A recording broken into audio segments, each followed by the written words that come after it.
celebrate the hard work and dedication of a remarkable group of people who are responsible for creating and sustaining this Halls Pond Sanctuary.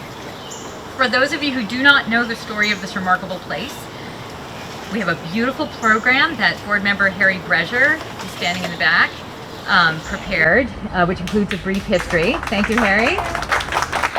And do also allow me a brief introduction.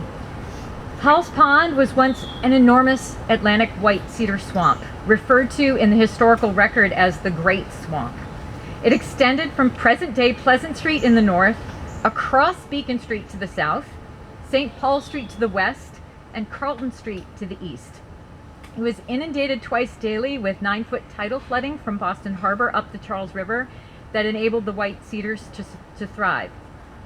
Settlers cut down the cedars for its rot-resistant wood to make fence post shingles and the like, and the damming of the Charles River in 1910 ended the tidal flooding that sustained the trees. Soon after, the building of houses and roads began, and it was relentless, and it led to the high-density settlement of the area that we see today. The pond itself survived decades of development attempts, including multiple proposals over the years to extend Essex Street over the pond as a pass-through over to Beacon Street. Luckily for us, the engineering was too costly and the road never happened. There was a subsequent attempt to build housing on the pond, which also failed to go forward for the same reasons. Over time, the pond became a dumping place for any manner of garbage. The first cleanup attempts cite a motorcycle, a bicycle frame, and rusted appliances that were pulled out of the pond. There were also successive mosquito eradication efforts, including the introduction of carp, a non-native fish, into the pond, which is why we have carp in Halls Pond today. Along comes the Wetland Protections Act prohibiting development, and in 1974 the town purchases the land for conservation purposes with the dedication ceremony on June 15, 1975. And I do want to note, because I've heard this misinformation multiple times, that Halls Pond is not the first nature sanctuary in Brookline. Many people have told me this, I've repeated it. It's actually Deep Lake Core that's the first sanctuary that was gifted to the town in 1969, 6 years earlier as a bird sanctuary. But Halls Pond was the first purchase of land by the town for conservation purposes. The Friends of Halls Pond was founded the following year in 1976 to organize the cleanup and restoration efforts that continue today. And I would like to recognize Jo Albrecht as the founder of the Friends of Halls Pond. She's represented here today by Judy Currier. Here she is. Whose spouse was Josephine's late nephew, Bill. And we have Judy and Bill to thank for the lovely angel bench that you see in the formal gardens behind us. I also want to recognize at this time two people who were fundamental in the founding, who is former Lieutenant Governor Dr. Evelyn Murphy, who is Secretary for Environmental Affairs for the Commonwealth, and also Lee Albright, who was chair of the Brookline Conservation Commission in 1974 to 1975, and who also chaired the original dedication ceremony 50 years ago. Please also join me in thanking our current board members, as well as members of our sanctuary maintenance team, who come out to the sanctuary every other Wednesday during the growing season to remove trash, which is considerable, and to pull out invasive plants, which keep coming back, as is the nature of invasive plants. I think there's a view out there of the sanctuary as something that was just set aside and still exists in some pristine natural state, but nothing could be further from the truth. The establishment, maintenance, and upkeep of the sanctuary is a lot of work, often down in the mud and lifting heavy things. We have some extraordinarily dedicated volunteers, and I would like for you to join me in thanking them. So volunteers, please raise your hands or stand up to be recognized. Some have been doing this for decades, which is really phenomenal. If you'd like to join our hardy crew in the worthy work of sustaining the sanctuary, we're meeting again this Wednesday on the 25th at 9 a.m. in the formal gardens right here. Thank you also to Alex Cassie, our conservation administrator, who who's been literally knee-deep and once even neck-deep in the muck, maintaining the sanctuary for at least 12 years. And who was instrumental in helping to set up today, along with Jesse and Kira, who are also walking around. Thank you so much for your help this morning getting everything going. And thank you to the Parks and Open Space Division, whose work sustains all of the green spaces in Brookline that we love so much.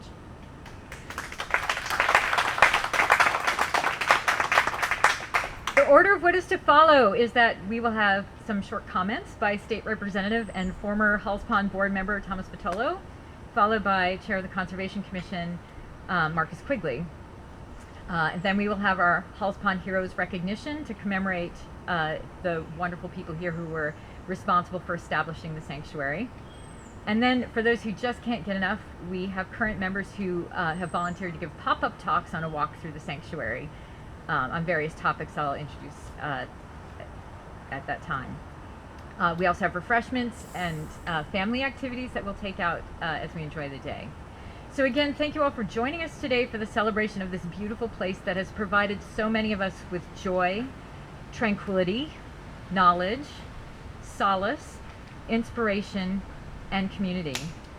And on that note, I want to mention these gorgeous photo prints that are surrounding me right now that were taken at Halls Pond and inspired by the approach of the 50th anniversary.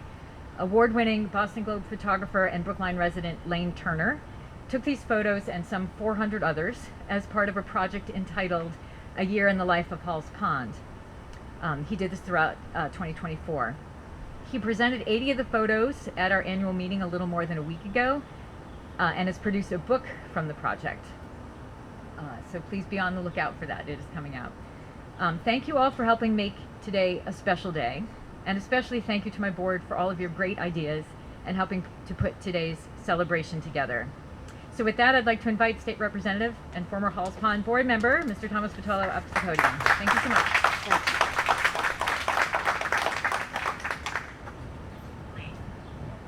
Good morning. Good afternoon. Good afternoon. Good morning. Good morning. Morning.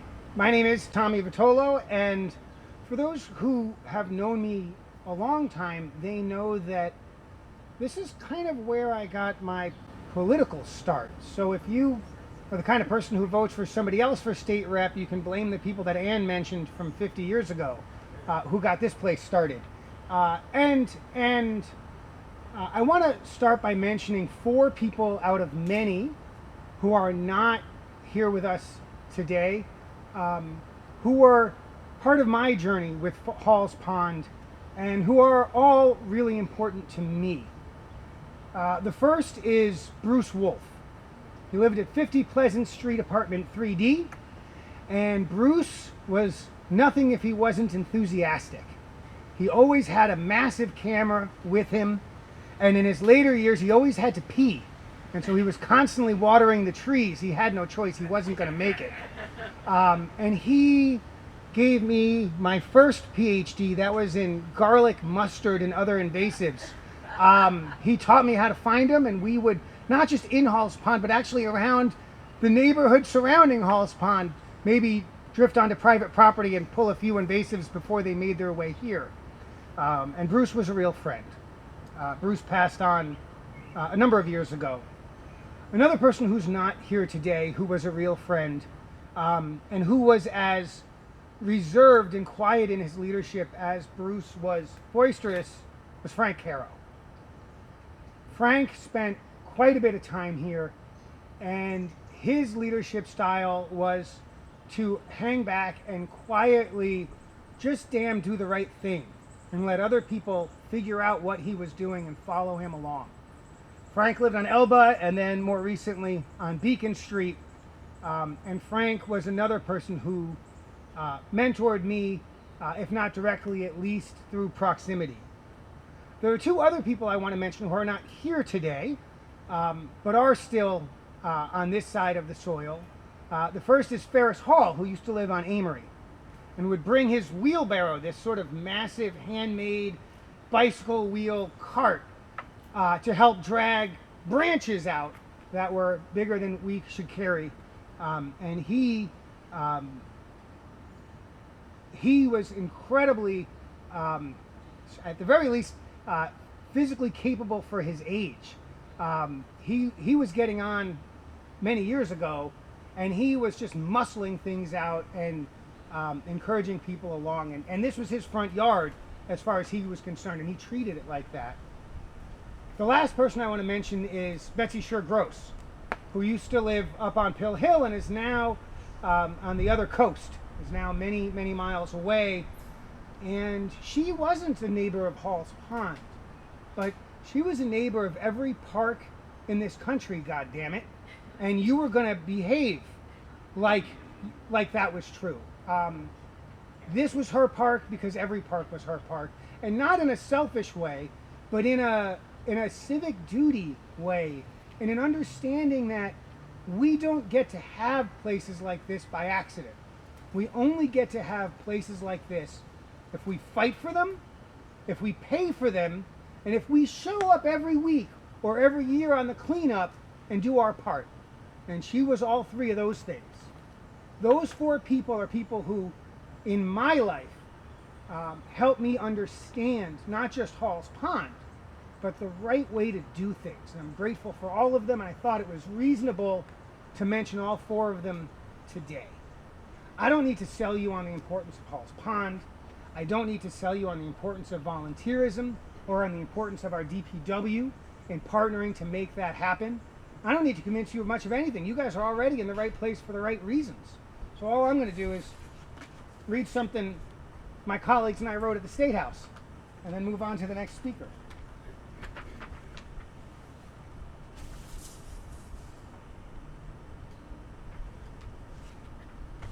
So this is a citation that the entirety of the Massachusetts House of Representatives put forth for Hall's Pond, and generally it's to a person, but there isn't a person, right? So be it hereby known to all that the Massachusetts House of Representatives offers its sincerest congratulations to the Friends of Hall's Pond, of which we know there are many, in recognition of your 50 years of advocacy and commitment to preserving nature. The entire membership extends its very best wishes and expresses the hope for future good fortune and continued success in all endeavors, given this 22nd day of June, 2025, by Ronald Mariano, Speaker of the House, and this guy, Tommy Vitolo.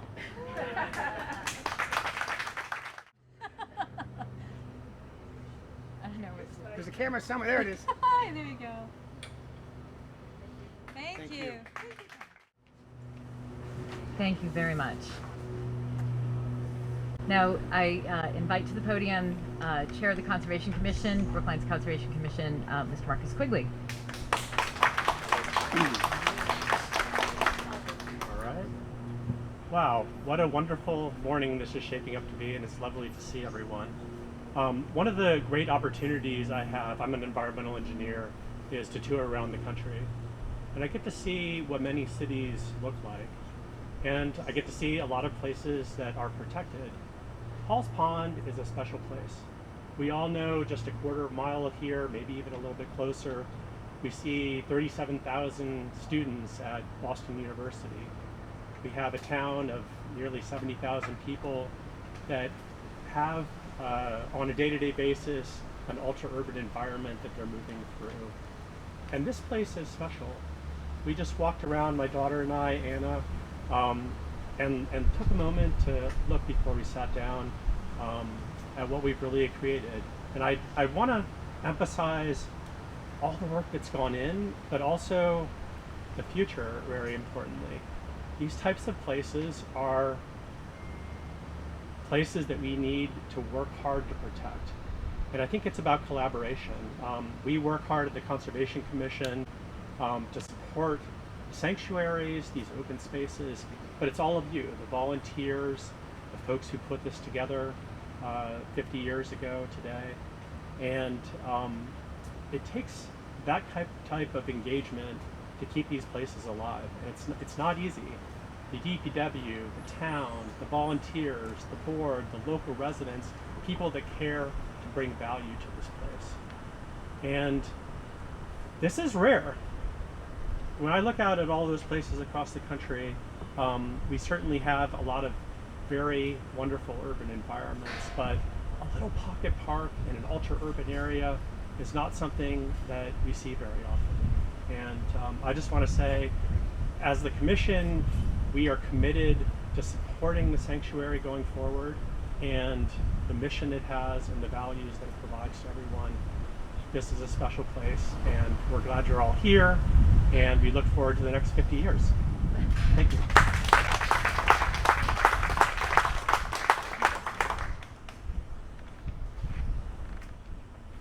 Thank you so much.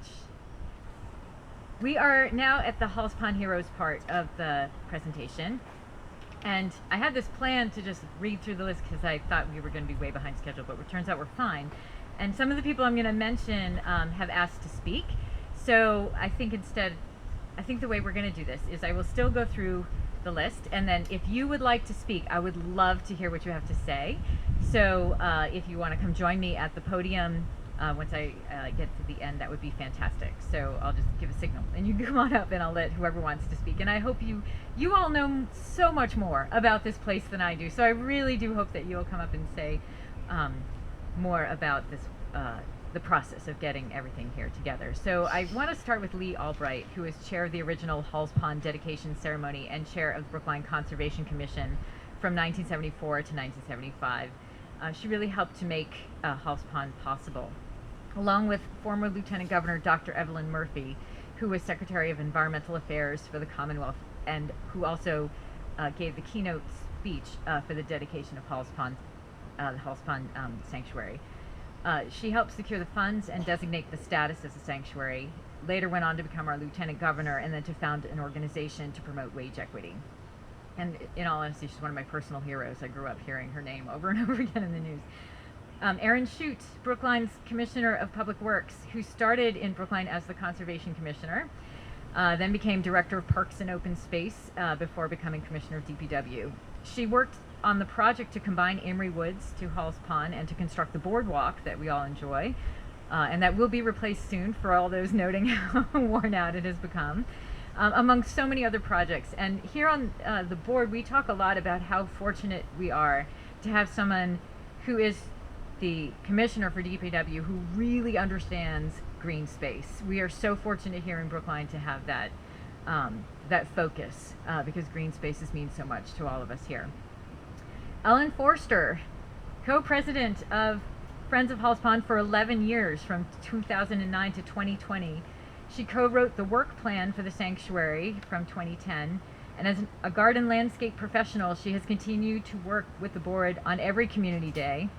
And when we do have community days, she is in charge. I don't care who else is here. Ellen is the one who tells us what we need to do. Thomas Brady, who served as town arborist and director of conservation for 24 years in Brookline, and he co-wrote with Ellen Forster the work plan for the sanctuary, and for more than 2 decades cared for all of the beautiful trees. Barbara Mackey, back there, served on the Brookline Conservation Commission for 6 years and then became co-president of the Friends of Halls Pond from 1996 to 2005 when the master plan for the sanctuary was developed. And I was so happy to see this. She also donated her collection of Halls Pond materials to the public libraries of Brookline. So when I was asked to step up to the position of co-president, I actually went to the library and looked through everything and was like, wow, I'm so glad, and also so humbled by the tremendous amount of work that had gone on in past decades to create this beautiful place. Janice Preventure, who's co-president from 2006 to 2009, and who sustained the organization at a time of transition and especially kept up the community days to keep this place looking so beautifully. I'd also like to mention Betsy Shergross, who Mr. Bertolo also spoke of, who was part of the initial team that established the sanctuary and then served as co-president from 2009 to 2014 with Ellen Forster. She still advises us via email from her home in California. And Frank Caro, who is co-president from 2014 to 2020, who initiated the volunteer maintenance days. So there were these community days twice a year, and Frank realized that if you want to get rid of invasives, you have to be much more diligent than that, and who started these bi-weekly work days to help keep up the sanctuary throughout the growing season. So heroes, please join me up here. Anybody who would like to speak, I'm very pleased to hear what you have to say. So please, Aaron Shute.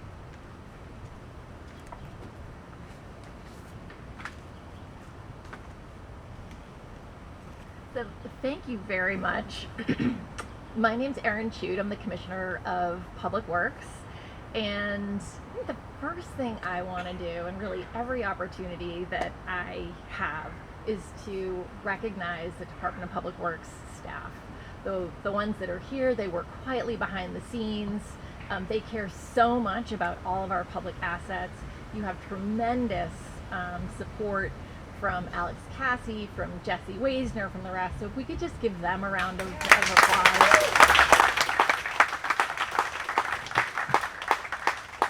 So when I first started with the town, and it's going on 27 years, I lived on Pleasant Street and came down to Hall's Pond often. And kind of ironically, my parents first met when my mom was living in Brookline as well on St. Paul Street. So we feel like we have a really sort of deep connection to this place. So my best friend and I used to write really bad poems to commemorate sort of big things, little things, sort of great and small. So in honor of the Friends and the 50th anniversary, I have written a poem. All right. And I did say bad, right? All right. Not big, not loud, just humble and still, tucked near the courts at the base of the hill, where willows lean low and breezes are kind, a soft green escape from the world left behind.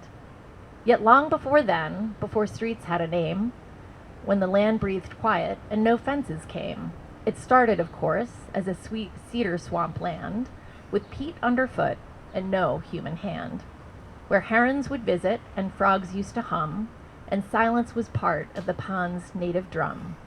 Then time marched along, as it always will do, and city life crept where the wild once grew. But Minna Hall saw it through different eyes. She watched birds in flight cross the gray Boston skies.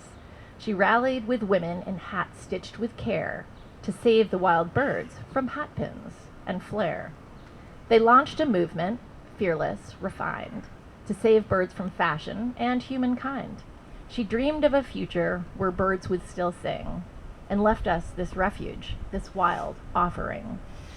As cities grew denser and roadways were laid, stormwater rushed where the cattails once swayed. The pond slowly shrank and edges grew bare. It needed a champion. It needed repair. In the 1970s, some neighbors took note and raised their concerns, their shovels, and vote. The town bought the land, yes, with passionate clout, and the Friends of Hall's Pond soon started to sprout. They weren't seeking glory, just balance and peace, a space for the birdsong where the traffic might cease. They raked and they rallied with no time to rest, fueled by one quiet truth: this pond is our best. But then came the skeptics, the doubters, the flack, who claimed it's a swamp, we don't want it back. But restoring a pond takes political flair, and meetings and memos and fighting for air. So back to the drawing board, with stakes raised anew, a plan to restore Hall's Pond began to take view. The drainage improved, the storm flows subdued, and the pond breathed again, revived and renewed. They united the woods and the pond as one whole, so walkers and birds could both reach their goal.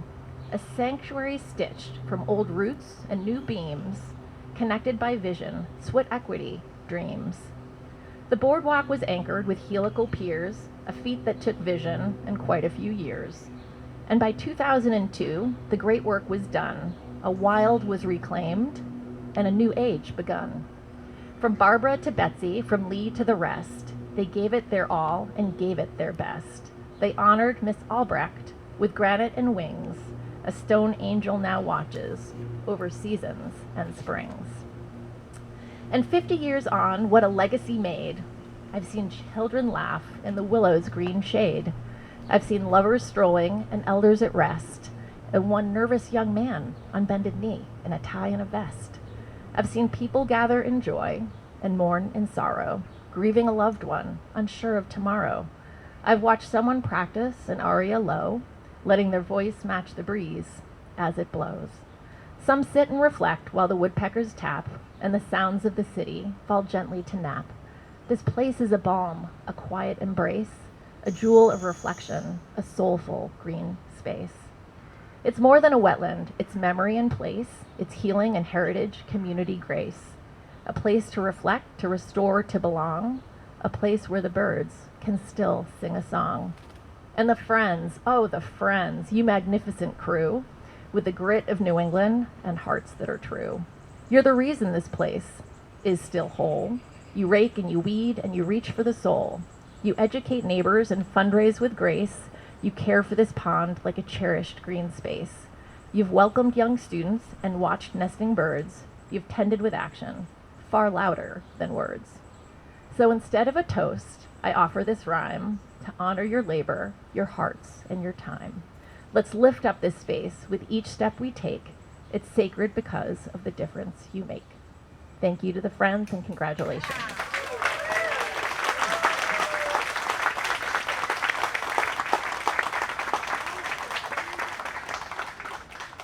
Thank you so much, Erin. That was gorgeous, and we've already had requests for it to be in the next Halls Pond newsletter, so please give me a printed copy as well as put in the archives. Yes, please.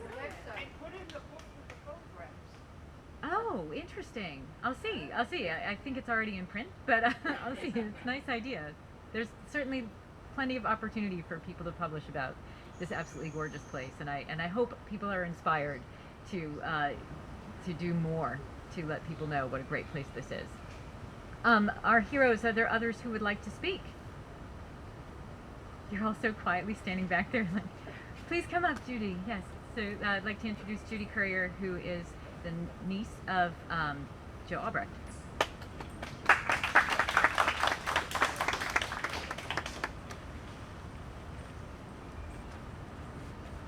Good morning. Actually, Joe was my aunt-in-law. She was the favorite aunt of my late husband, Bill. And for those of you who were not fortunate enough to know Joe, I'm going to tell you just a little bit about her. Joe Albrecht was born in 1907, the youngest of 7 daughters, born to a German and a French immigrant. She graduated from Radcliffe College in 1930. Following graduation, in those Depression years, Joe enrolled in a crash course in Hitchcock Secretarial School, which launched her on a career in the health and social welfare field. In the 1930s and 40s, she worked for the Children's Aid Association and the New England Hospital for Women and Children. In the 1950s, she was Director of Health and Social Planning, United Community Services, the precursor to the United Way, in Omaha, Nebraska. In the 60s and 70s, Joe was Director of Field Services for the National Society for the Prevention of Blindness in New York City. Joe was socially aware and socially responsible her entire life. So, after forced retirement in the mid-1970s, forming a friends group to preserve and protect Halls Pond was a natural fit. At Joe's celebration of life here at Halls Pond in November of 1994, we published her remarks from the annual meeting of the Friends of Halls Pond, April 13th, 1980. The Friends of Halls Pond are now 50 years strong, but Joe's remarks are just as appropriate today. The first 3 years of our existence have demonstrated the importance of having a voluntary citizen group laboring, and I mean laboring, to preserve this precious piece of open space and reminding public officials of its importance. In collaboration with the Conservation Commission, which operates on a small budget, and with the financial support, interest, and physical assistance of members, we have been able to provide an oasis to urban dwellers.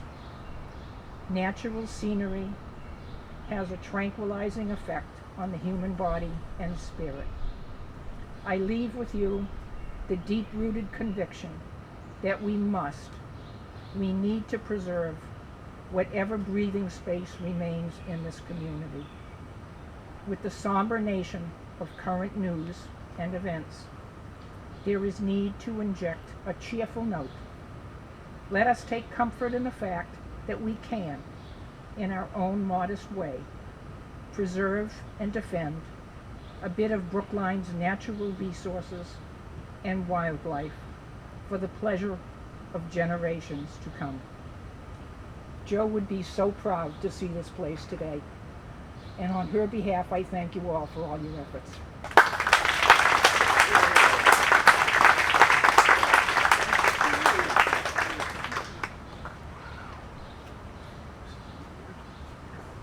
Thank you very much, Judy. I think at this point we're going to end the formal. Oh, except Jim has something to say. Oh, yes, please come forward. You are here. I am here. Late. Please join me in welcoming former Lieutenant Governor Dr. Evelyn Murphy. Good morning. I just came here to thank you. To everyone who has made sure that this urban sanctuary could stay here and thrive for generations is to me the best of public policy and the best of public spirit. I don't know what was said about me, but let me give you a little background. Only good things. Quickly, okay. Only good things for sure. Only good things, Tommy says. I became the Secretary of Environmental Affairs in 1975 when Mike Dukakis took over as governor. And I had been in a British planning firm, a partner, prior to that, and I stepped out of that role.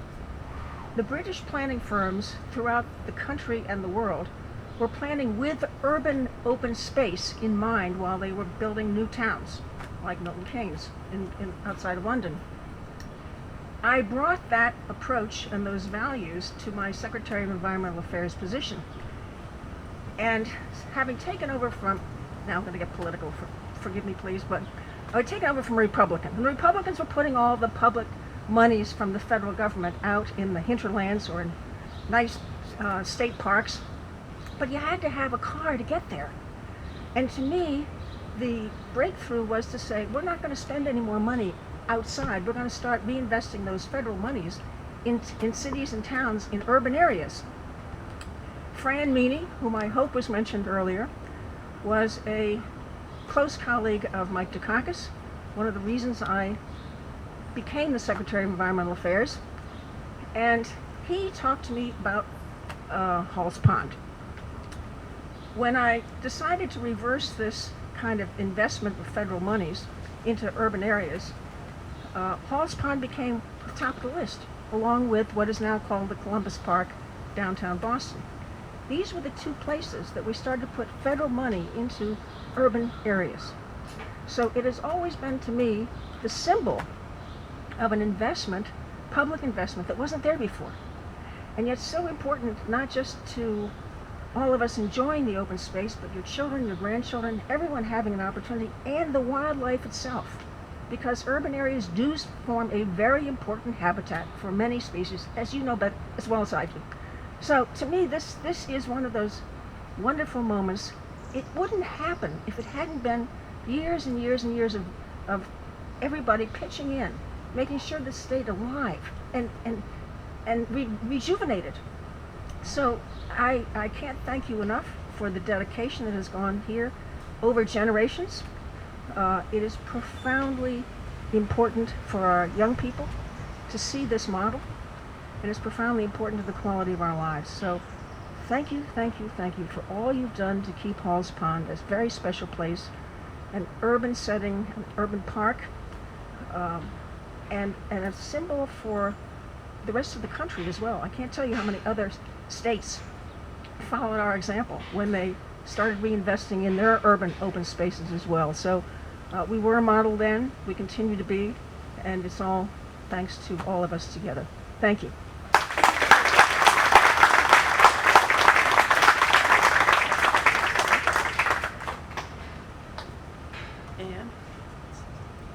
yes, please. Okay, Barbara Mackey also stepping forward to give her comments. Thank you. No, please. Oh, sorry.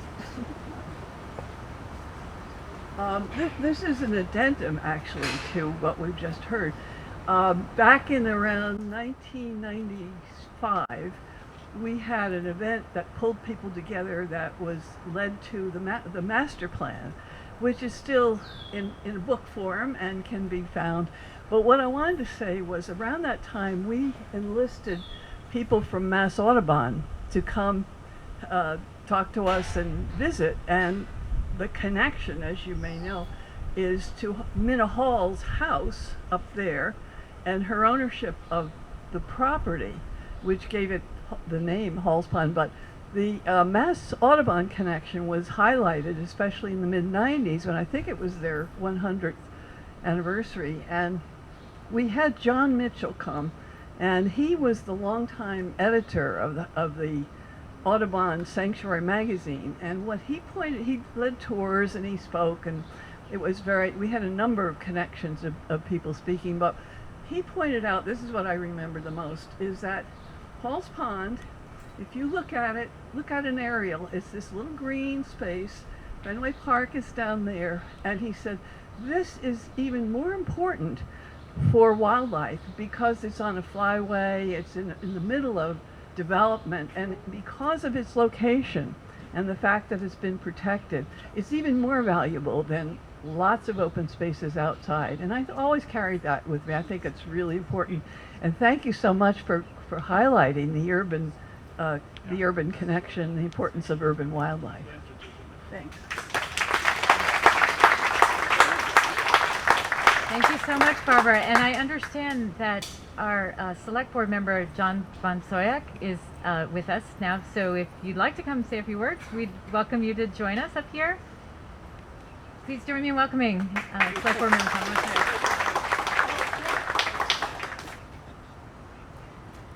A very dangerous place to be is in front of the microphone when you just have said if John Van Scoik would like to say a few words. So. Oh, yeah, I was warned. A few words. A few words, right. I'm going to speak informally as a member of the select board, but I'm going to speak rather personally also. As I was approaching, I parked my car, and of course it's going to be a sweltering hot day. It's already becoming that hot. And as soon as I reached the shade of the Hall's Pond area, there was a refreshing breeze. And that's so typical of why we need resources like Hall's Pond. And we need groups like the Friends of Hall's Pond to make sure that the legacy that was intended when this great resource was gifted to Brookline, or was, Brookline got the benefit of this great resource, that legacy is respected year after year after year. So I thought back to my own history in Brookline, which goes back to 1975, and I like to let people in on what has become almost a secret, which is that there once was a weekly newspaper in Brookline called the Brookline Chronicle-Citizen.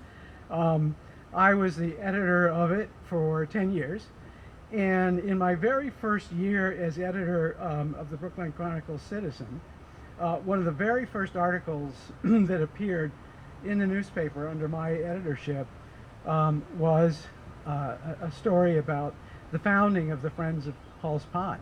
So I'm just going to read a few sentences, I promise. But this is from the Brookline Chronicle-Citizen in September of 1975. This summer, a group of people interested particularly in the formal gardens at Hall's Pond have been assisting the Conservation Commission with the extensive maintenance that these resources require. The group is called the Friends of Hall's Pond.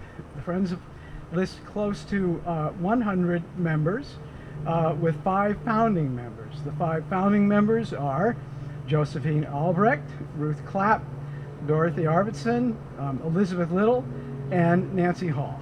And the Friends work closely with the Brookline Conservation Commission, providing volunteer maintenance and planning for Hall's Pond, especially the garden upon which the commission depends. Gardens, plural, upon which the commission depends.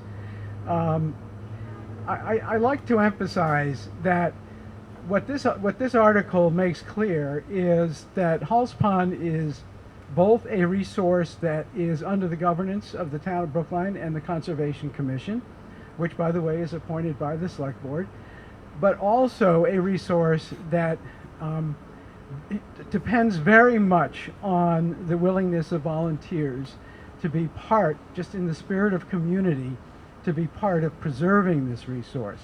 And so we really, occasionally we need reminders that local government alone can't entirely shoulder the burden of protecting really valuable resources like this, nor can private organizations like the Friends of Halls Pond.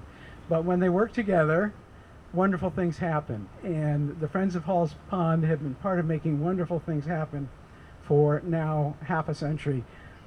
As a person who measures my age these days in fractions of a century, half a century is pretty darn impressive. And you all deserve the thanks of the town, but so do the prior generations of leaders and contributors to the Friends of Halls Pond. And thank you very much for the honor of just saying a few words to you today.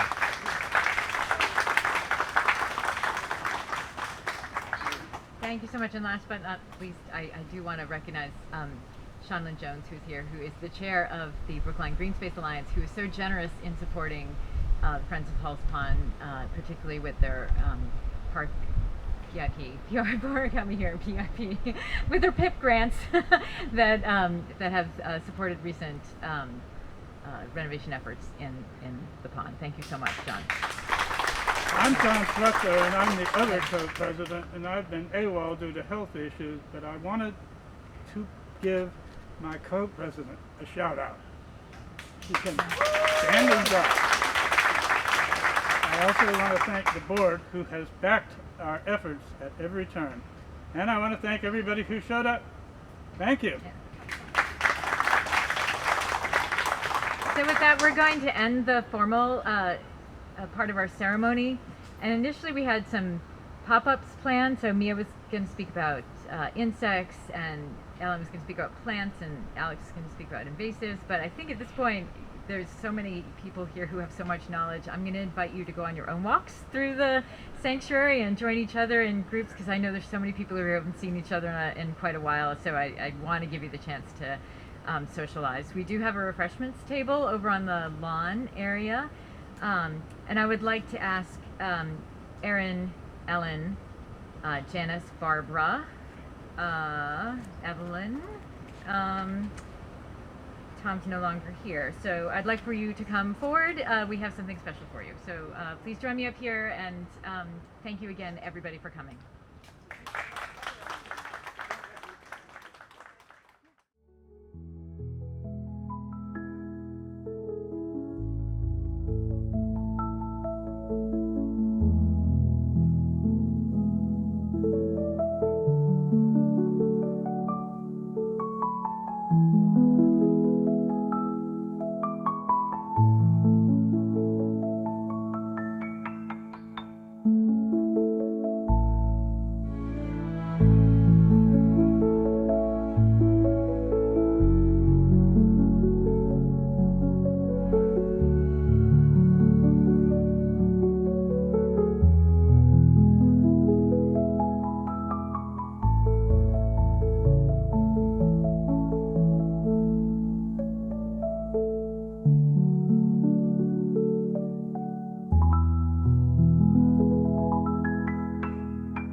you.